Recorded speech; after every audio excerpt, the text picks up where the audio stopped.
Welcome back, and in our sports news, world number one Novak Djokovic advanced to the final of the Montreal Masters when Frenchman Jo-Wilfried Tsonga retired, trailing 6-4, 3-0 on Saturday, leaving the sensational Serb on the brink of a record-smashing title.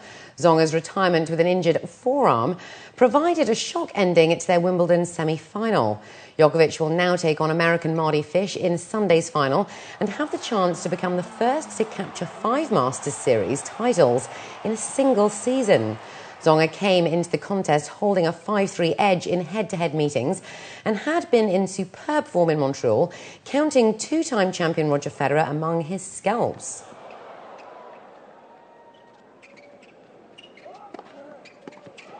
I have been playing this well throughout the whole season, so I'm just trying to keep that up, and I put a lot of hours on the court and off the court working hard, so it's not something that comes with a talent or something like that. It's really hard work and dedication.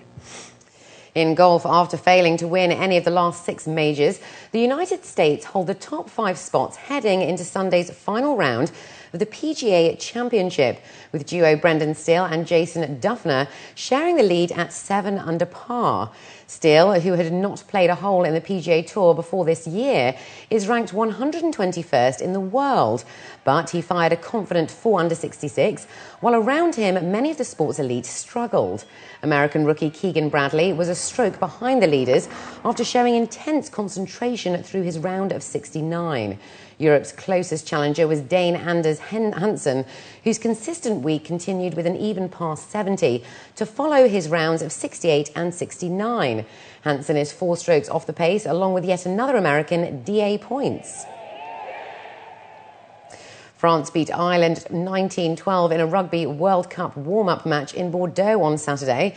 The French started out well in the first half, but tailed off in the second, while the usually reliable Irish outside half, Ronan O'Gara, missed a kick that would have given Ireland the lead and possibly changed the course of the match. France scrum half Dimitri Yakvili opened the scoring with a penalty, and then in the 17th minute, an attack on the right allowed Vincent Clerc to find a gap in the Irish defence and touch down. Ireland lost the previous weekend to Scotland and next face England in Dublin on August the 27th. In football, Real Madrid coach Jose Mourinho said on Saturday that the result of the Spanish Super Cup will not affect the 2011-12 season. Real Madrid and Barcelona will get a handle on how their pre-season preparations are going when the sides clash in the Spanish Super Cup. The first leg is in Madrid and the second leg will be played at the Nou Camp on Wednesday. Real and Barca, the world's 2 richest clubs by revenue, slugged it out an unprecedented 5 times last season in 3 different competitions. Mourinho said that although his squad is not large, he would prefer not to sign new players during the summer transfer window. Real have added Portuguese defender Fabio Carvalho and Turkish midfielders Nuri Sahin and Hamit Altintop, Frenchman defender Raphael Varane and forward Jose Calajon. And finally in sport, Barcelona coach Pep Guardiola was cautious on Saturday when talking about the Catalans' club long-anticipated purchase of Arsenal captain Fabregas, after Spanish media reported it was imminent. Some of the reports were based on tweets published by Barca defenders Gerard Piqué and Carles Puyol, in which they welcomed Fabregas. The reports are said to have angered Arsenal. Guardiola said journalists should listen to the club and not read tweets.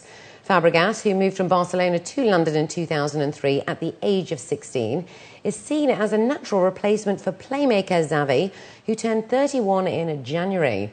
As the first Clásico of the season between the Spanish and European champions, and Real Madrid starts in two-game Spanish Super Cup on Sunday, Guardiola said they would have to be aware of their rivals' strategies, as they could play in many different ways. And finally this evening, ahead of her marriage this month, starlet Kim Kardashian has launched her new perfume collection. The reality TV star is creating her limited edition perfume, fittingly entitled Love. However, more interesting than the scent itself is its packaging. Packaged in a round-shaped bottle, the perfume is adorned with 450 platinum rock crystals. The box itself is made of black velvet, the idea being inspired from Kim's engagement ring box. And now let's take a look at the local and international weather forecast for tomorrow.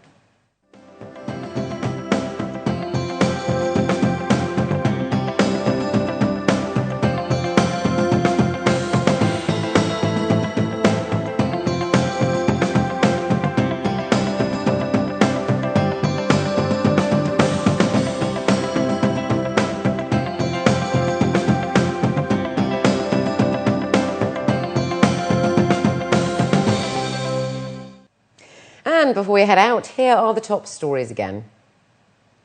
Candidates commence registration procedures for September the 24th elections. UAE Pakistani expatriates mark 64th Independence Day.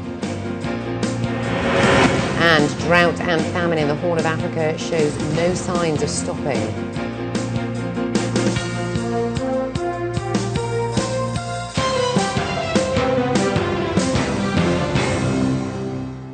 Well, that brings us to the end of the bulletin. As always, we'd love to hear your comments.